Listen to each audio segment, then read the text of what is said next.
What up, my freaks? Ruinous Insight here with part 52 of my Total War Warhammer 3 modded Archaon the Everchosen Immortal Empires campaign.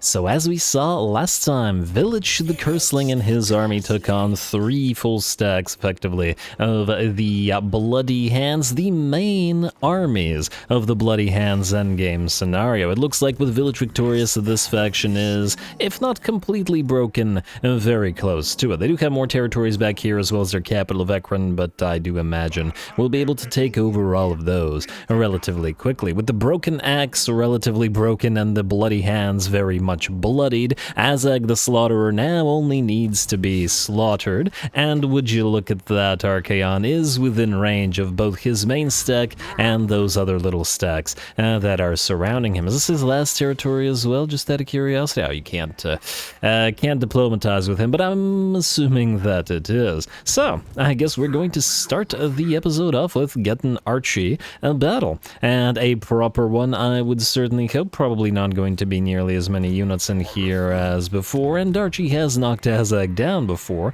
but it's still a pretty darn solid stack here. And what do we have at Grunberg? Ooh, they've got defenses here as well, and nearly a full stack. Alright, that's actually looking pretty good. Looking pretty good. Archie, away we go, sir. A few other armies, of course, have been moved between the episodes. Funny enough, there have been comments that the real enemy at this point in the game is administration, and that is to some degree true, though once again, I think for Chaos in particular, we do still have fun with those newer armies that still need to be built up. Norvegicus has had a heck of a time just trying to survive, but, well, certainly making it. And of course, in addition to that, we can still find a few decent battles in Athelloran, I would imagine. We still haven't gone there, of course, though the Oak of Ages did get destroyed by the Pirates of Sartosa, but I think this is a place, at least the Waterfall Palace, that might give Archaon's army at least a little bit of trouble. We'll see. Maybe not Archaon himself, but those Wood Elves are certainly dangerous. We'll get there when we get there. For now, Azag, it's time to be slaughtered, good sir. And, oh, one of the other armies outside, well, the little tiny, if it can be called, armies cannot reinforce because there are already 4 here. Can't have more than 4 stacks, but that's fine. And damn, Azag hitting hard. 1k damage weapon strength before any buffs or on-field stuff. In terms of the weapon strength, at least, he's on par with Archaon, but we've seen the 2 duel. Anyway, I'm rambling. Away we go.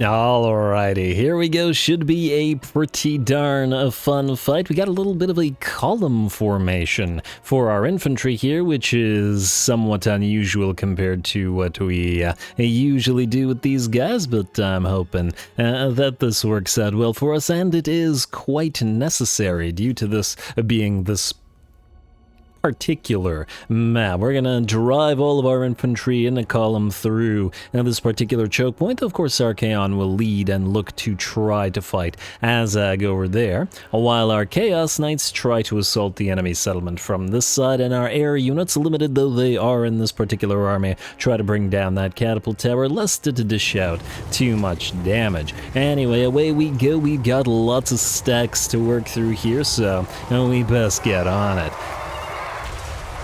Swords of Chaos and the Undivided Knights, or Chaos Knights, will charge. Of course, the Tzeentch and the Nurglite and Chaos Knights will follow through immediately after them, as they are the tankier Knights, and then they, on the flanks, will be followed by the Knights of Khorne and the Knights of Slaanesh as the more, or the less tanky, more fragile units of Chaos Knights. And there we go. These guys are going to be locked in combat for a fair while. Looks like the enemy trolls here are getting absolutely obliterated obliterated and overrun.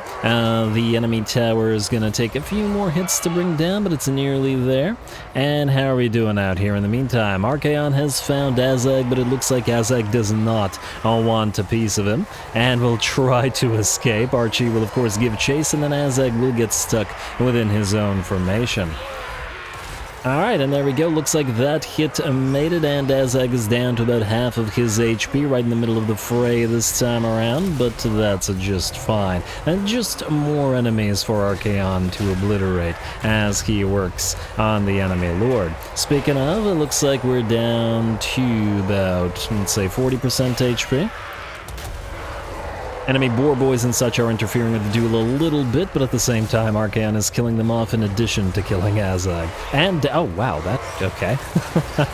And down he goes, apparently, huh? He really lost his HP quite quickly there. It looked like Archaon was hitting other units, and then bam, all of a sudden, 3,000 HP dropping from Mr. Azag. Interesting. Always interesting to see, because once again, Archaon does seem to have a multi-attack or speedy attack sort of thing that's available to him. Anyway, the Chaos Knights facing off against Boar Boys here as well. The Boar Boys looking absolutely tiny by comparison. Just bonk him in the head from up above on those roided out Chaos Steeds, while the infantry fight as well. I do have to wonder who will perform better here, or who will have a more difficult time. We do have the Giants and the support of the War Shrine over here with the infantry, plus carry the hammer in here somewhere, bonking away as well. And of course the Aspiring Champions are leading these guys. There was a Ragnarok that tried to move in, but I think Archaon took care of it because he's right there, since it was faster to just allow him to destroy it. And the enemy will, of course, be continuously spawning bony boys on the field, but that's just fine. It's more units for Archaon to drop Searing Dooms upon. He's already dropped a couple of these, and in addition to his regular damage, he's up to 236 kills. And 58k damage, which is pretty darn good. That having killed the enemy lord, and looks like he... oh, wow.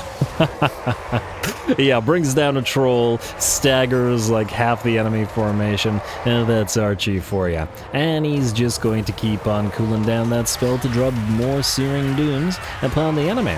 Alrighty, looks like another summon comes down. The Chaos Spawn have now been joined by the unit of Forsaken over here, mostly just to distract some of the enemies, and it's a decent distraction as these are Savage Orc Biggins, which are a fairly decently threatening unit to our Chaos Knights, just like these Black Orcs are, with their great axes and their armor-piercing damage and their very hefty weapon strength.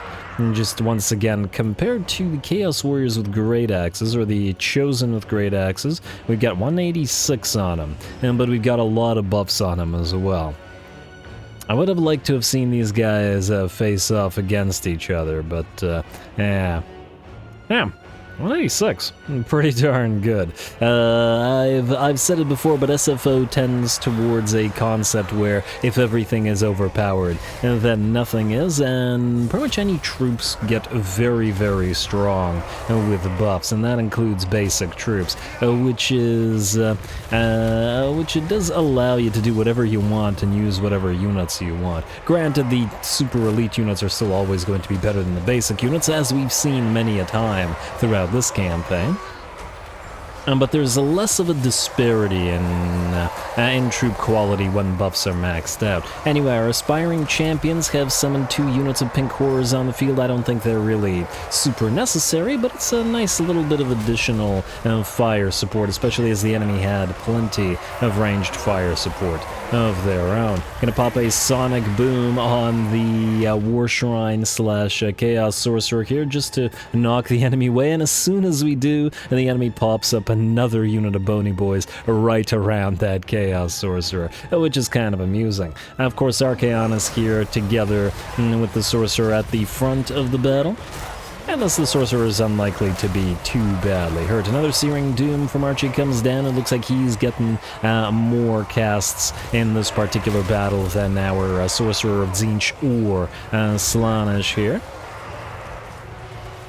And by the looks of it, at least against the infantry contingent of the enemy, or our own infantry contingent that was fighting the enemy infantry contingent, it worked out reasonably well. 5 minutes straight combat so far. It looks like the Chaos Knights are very much still in the fight and more or less surrounded, being attacked from every side now. Though fortunately, between the two exalted heroes here, the Lesser and Prince Ograx, they have a fairly decent uptime on stand or die, as well as Locus of Fecundity, which is keeping them nice and healthy. And I do believe we have a Tormentor Sword on Prince Ograx as well, which means we can go stand or die, Tormentor Sword, stand or die, Tormentor Sword, and just keep a debuff or a buff up at all times when we're blobbed up like this.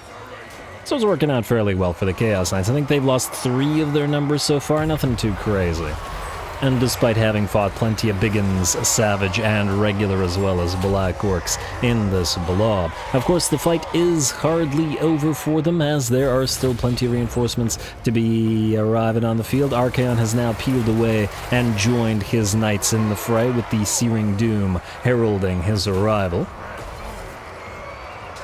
There we go, he is the doom of man after all, and a doom spell should of course be the first thing he uses. Oh, it looks like our little pink horror summons are done. We're gonna briefly step over here to capture the key building and then continue. More reinforcements are starting to make their way on the field from this side, though I am not entirely sure they'll get here in time, as we've already destroyed the garrison and most of Azag's stacks as well. Archie is going to head over here by himself now and is up to 678 kills. And he's essentially going to take one side of this battle by himself, whereas the Chaos Knights are going to take the other side, and our infantry, led by Harry the Hammer, are going to simply capture all of the key points. Alright, gotta let Archaon go wild a little bit more, as in he himself, not just his army.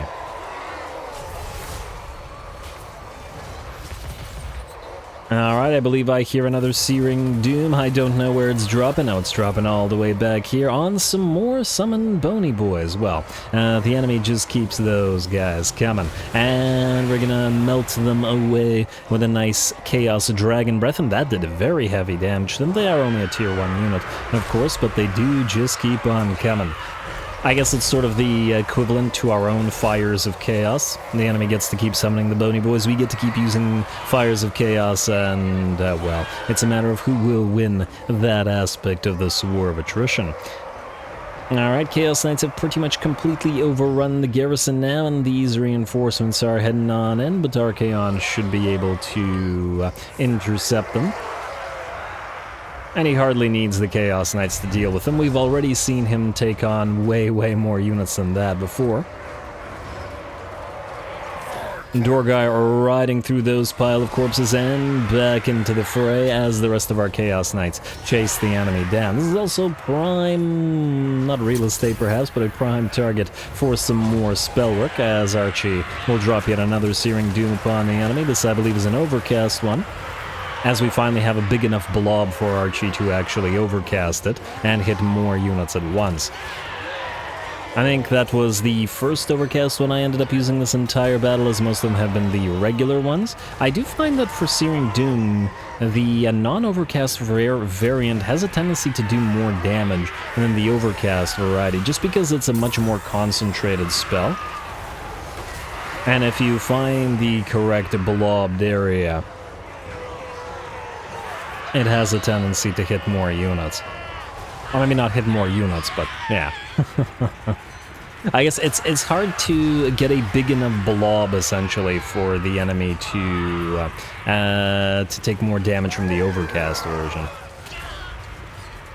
Alright, and more units are still coming. Alright, Archie's up to 1.4k kills now, and there's just always more orcs where that came from, I guess. How are we doing? Still more units arriving on the field? Yeah, it looks like it for at least a little while more, but that's alright. We have plenty of mana to play with. A day of Searing Doom, I guess. Also out of curiosity, it's interesting to see that the Searing Doom doesn't seem to be breaking Archaon's barrier. I remember using the... I don't remember the name of the spell now. The Rain of Blood and Fire spell on Abarash in the modded Blood Dragons campaign, and that tended to break his own barrier, though that did leave behind a mini vortex effect when it dropped, whereas obviously Searing Doom does not, which might have been the culprit. But I guess pretty good for Archie that his own spells don't break, or don't seem to break, his own barrier here. There we go, and another spell will come down, a Burning Head this time around. There we go. I mean, there's a lot more gobos in this pile now, and they should be very susceptible to damage from the Burning Head. Archie is up to 1.7k. Ooh, I wonder if we can get him up to 2,000 kills this time around. It would be swell indeed.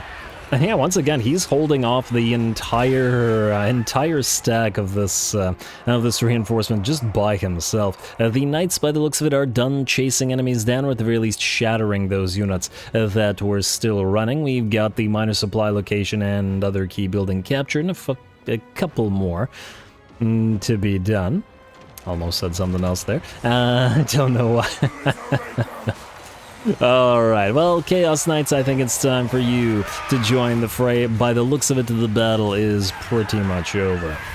I think Archaon has nothing left to prove here. Oh, looks like the enemy's going to take a few shots at our Chaos Dragon up there. Yet another Searing Doom. The Chaos Dragon will be forced to come down, unless it take too much damage from an enemy range fire.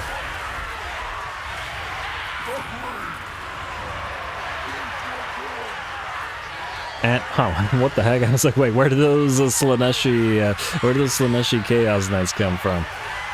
I'm not entirely sure, but what I am sure of is I do believe the battle is now pretty much ours. A couple of units remain in the fight, but there's really not that many. And oh, the Bony Boys will have to be forced to crumble, as they're going to be unbreakable. And did Archie reach the requisite kill count that we wanted? I don't know, but I guess we'll find out after the battle is done, which I guess is right now. There were a few more reinforcing units that were moving on in, but they decided to shatter, seeing the 3 first stacks be destroyed. And looks like we had just one more key building to capture, so pretty systematic destruction of the orcs here.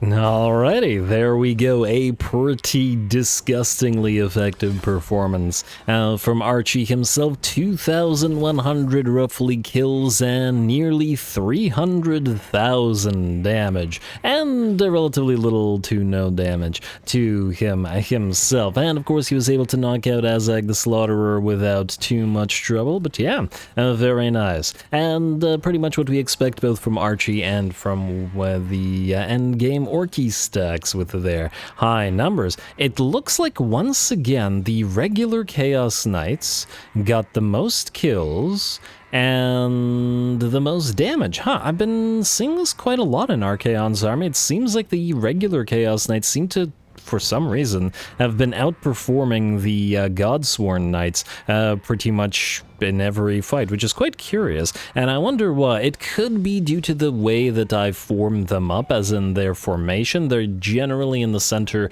of the formation, though interestingly enough, they're usually behind the Swords of Chaos, who lead them into the battle, which should mean that the Swords of Chaos would be stealing their kills, whereas there's nobody in front of the other Knights. Quite interesting indeed, but still, very nice job, Chaos Knights. I'm glad I kept one undivided knight, well, not counting the Swords of Chaos, but one undivided regular Chaos Knight for that particular purpose. Otherwise, everybody did well. 25k damage on Harry the Hammer as well, which is quite nice. He doesn't often get a chance to play to that degree. It seems like Ograx is, interestingly enough, being outperformed by the Nurgle Nurgle hero, but it could be because of the plague effect that it has, as in the plague effect allows it to dish out more damage. At least that's what I'm thinking. But anyway, we can subjugate Azak, but I don't think so. I think we're just going to obliterate them. I don't know whether we have any movement remaining. As in, if we sack, this territory could remain. We don't need to sack. On the other hand, if there is another little army that we could reach, we should probably try to reach it. Alright, let's risk it. Sack it. And see if we can move.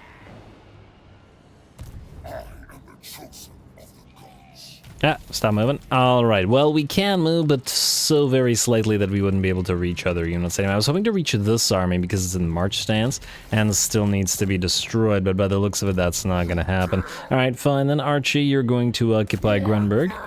Not subjugate, don't bother. Though the idea does tickle me, this guy will be destroyed with a quick little auto result. Okay, this better not hurt our giants.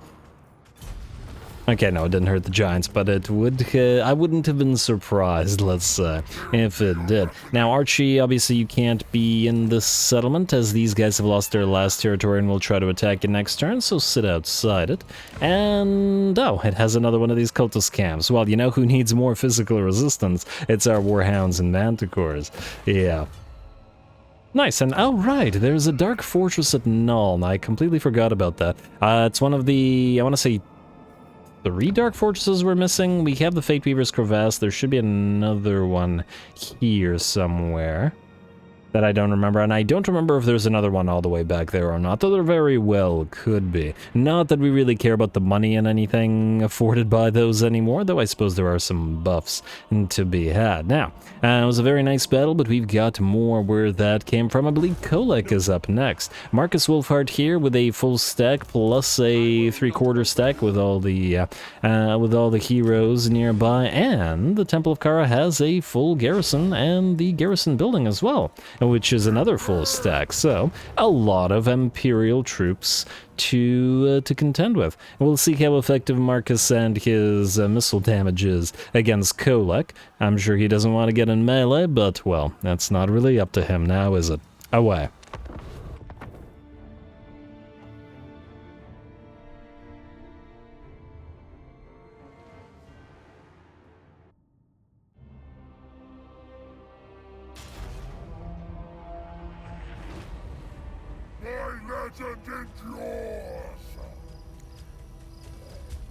Alrighty, here we go. We let Archaon go wild, and it's only fair that we let Kolek go wild as well through this pretty darn massive Imperial garrison. We also have a fair amount of reinforcements arriving on the field, and I did decide to deploy on the other side from them. The reason for this being that I would like these guys to move as deep into the enemy settlement as possible so that we have time to chase them down. Unlike the Archaon battle, the reinforcements from outside the settlement are not in march stance, and thus we'll have to take the opportunity to do our best to actually obliterate them, rather than just allowing the battle to end as soon as they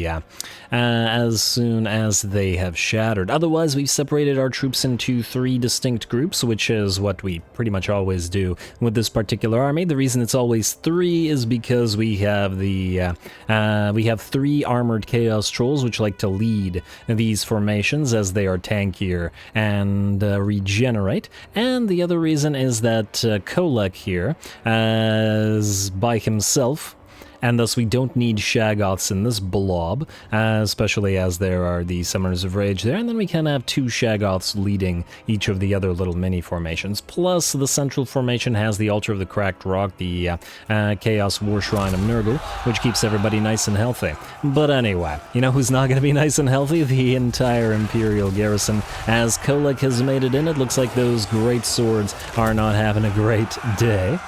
Great swords, terrible day. And we're going to... oh, those poor archers, damn.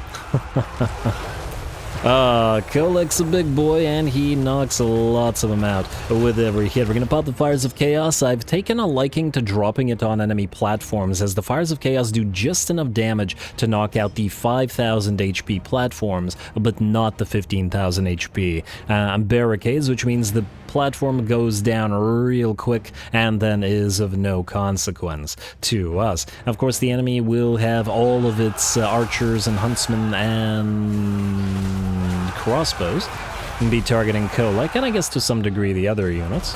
But Kolek should be fine as he has massive amounts of resistances. And I just gotta be careful with the focus fire from the enemy range units on all of our other units.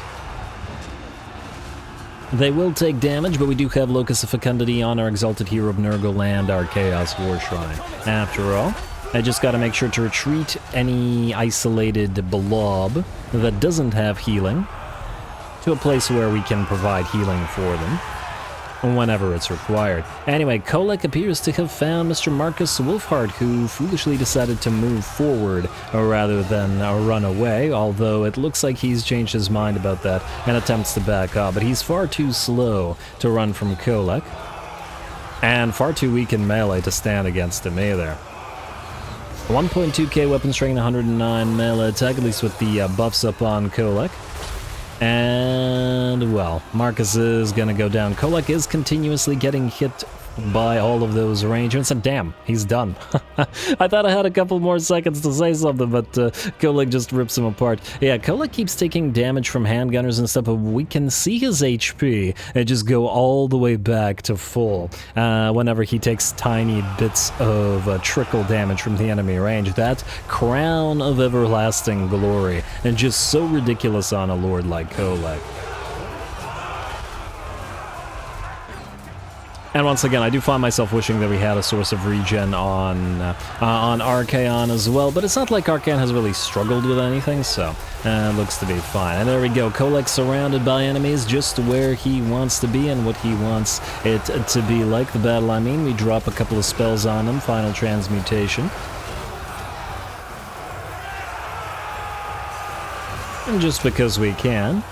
And we summon our units of Chaos Spawn. Out here it looks like we've nearly made our way through the spears and halberds and whatever great swords other units, Imperial units. But we're defending against the central blob. The left flank blob is looking pretty okay. Lost about 10 to 15% HP on a few units, but are slowly but surely chasing down handgunners and crossbows and huntsmen, those units that are threats, and we will be returning to hunt down the enemy melee units as needed.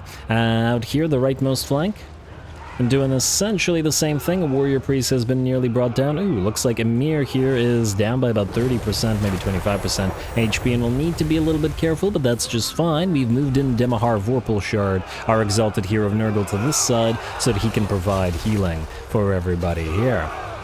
Can't be letting those Shaggoths take too much damage from the enemy handgunners. Alright, the balance of power has switched to about 70%, I would say, in our favor, maybe 75. Kolek has found another enemy lord or hero, an Empire captain here. The state troops flee around the captain, and the captain bravely stands against the monstrous Shaggoth. But alas, he'll last probably not much longer than Marcus Wolfhard did. And there we go, another bonk staggers the enemy hero, and down to 420 HP now. Aw, did Kolek just politely wait for the enemy hero to get back up, just to knock him down again? Alright, well, and down goes the hero by the looks of it. The reinforcements are making their way into the settlement, but it looks like with the left and rightmost flanks both looking pretty much in our favor, soon our three blobs will be able to join together into one, such that everybody's receiving healing from our War Shrine of Nurgle. Alright, very, very nice. Kolek once again surrounded by enemies, but this is going to allow him to drop his Urnon's Thunderbolt / Bombardment ability. I always forget what the Chaos-flavored name is for this thing. But I guess it doesn't matter. What matters is its effectiveness. Which is pretty darn decent by the looks of it. Kolek's up to nearly 300 kills there, and nearly 50k damage as well. and having taken basically no damage himself thus far either. I mean, he's obviously taken damage, it's just that he's healed it all back up due to that crown. Looks like another anti-large unit of halberdiers stands against us, but these guys are in a terrible position as they are getting completely surrounded by dragon ogres, shaggoths, and trolls, and this is the pile with the war shrine of Nurgle, so they're not taking damage any more than Kolek is here. And this is why we need the others to join to join ranks or whatever. Everybody move together, and everybody heal up. Ah, what do we have here? Another hero that Kolek has found, Hertwig Van Hal, the witch hunter, right? Well, he's a witch hunter, he's not a dragon ogre hunter, so he's gonna try to book it on out of there, and the enemy lord will, by the looks of it, cover his retreat, a great sword wielding cavalry lord. I always wondered if that makes it easier for something like Kolek to hit a unit like this. As in, you know how you have a bigger hitbox. But I don't imagine it would. It would only apply if he's... the heck? Why do these guys all drop like that? I guess they moved into the lightning area and it's started knocking them down. Anyway, what I was saying was the bigger hitbox matters when you're facing off against massive blobs of units, as lots and lots of the little infantry units can hit you at the same time. But when it's one-on-one, it probably isn't too relevant. Alright, and the enemy lord is down to about 30% of his HP, shaken, I bet. Covered in the blood of his comrades as they just keep exploding around him, and will soon be done, and then that'll allow Kolek to give chase to that hero that escaped. Looks like 2 out of our 3 blobs have now joined together, and will be looking to heal up that 10 to 15% damage that they've suffered. Now, this blob has actually healed itself up more or less already, minus the 5% or so damage that they've taken since the use of the first Locus of Fecundity. I also like how Kolek is just able to sort of run around and do his own thing, heedless of what's happening, sort of echoing Archaon, and I did say we should let him go wild this time, and it certainly seems to be the case here. And he's gonna peel away from that unit because, there we go, he's sighted Hertwig Van Hal, who keeps attempting to run away. Tried to run through here, but some Chaos Spawn have sighted him and are giving chase to him here. Right into Kolek's grasp. There we go. Don't let him run this time. He moves at 61 speed and Kolek at 86 now, so I don't think he's gonna get himself out of this one. 58 melee defense. Well, looks to be pretty decent, as Kolek does miss the occasional shot here and there. Ooh, but he does send him flying. That one... Did that one hit? I'm not sure I was paying attention to his HP. Anyway, let's see what we got. Still the reinforcements are making their way forward. Oh, a lonely unit of swordsmen is about to have a very, very bad day against the entire blob, which is together now. No longer a need to fight separately, at the very least not until the enemy army breaks. The reason for this is that, once again, the reinforcements are making their way onto the field, and it would be better to essentially obliterate any individual unit by allowing them to get thrown into the Dragon Ogre meat grinder, and then only separate our units when it comes time to give chase. This way we can hopefully destroy the enemy army and not allow it to, well, escape this battle. Looks like Hertwig Van Hal has fallen. Kolek's now going to chase some crossbows down, while the rest of our units move towards more enemies. Alright. And this Shaggoth Emir will lead the way. 131 kills and 15k damage, not too bad.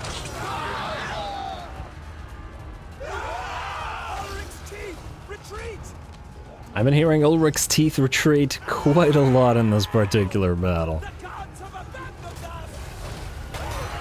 The gods have abandoned you, but you've chosen the wrong gods, methinks. Though, to be fair, the Chaos Gods are just as, if not much more likely to abandon you at their whim. So, you know.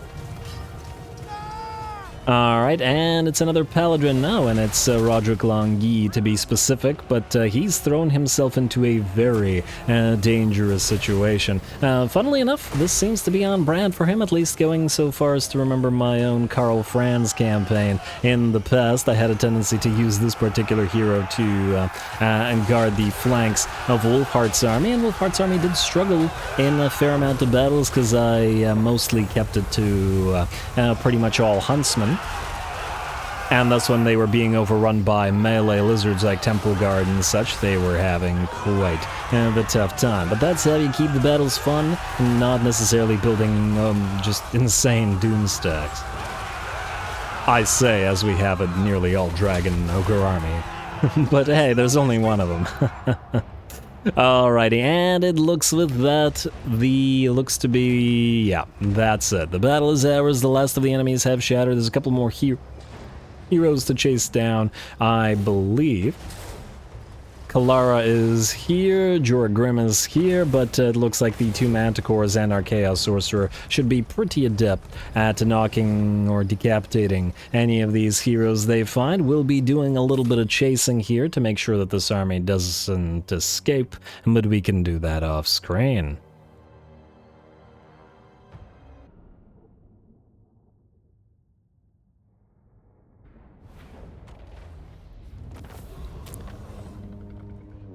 Man, I feel bad for the Empire in this campaign. It's always something, isn't it? First, they get absolutely wrecked by the vampire counts, and if it's not the vampire counts, it's Norska, or it's independent chaos for most of the campaign being Festus, or it's orcs, or then it's us. Everybody just keeps screwing them over, and, well, we do it well. The army of Kholek in particular doing very, very nicely. 0 losses. Of course, we only have 69 units, nice, in this army, so it's relatively unlikely for us to get individual units killed off unless the enemy targets them, and we do have healing in the form of the Altar of the Cracked Rock and our Exalted Hero here, which means these guys are pretty darn tough to bring down. Plus, with all their buffs, of course, Kholek gets 639 kills and 85k damage, in addition to bringing down like 4 heroes, including Marcus Wolfheart, and, well, plenty of units, clearly. And otherwise, it looks like, who won this? 28k the or 289, and gives the Shaggoth winner to the Rumbling this time around, and 179 up, 194 on you, Fallen Star Beasts. Looks like they did well. Once again, though it looks like the various trolls,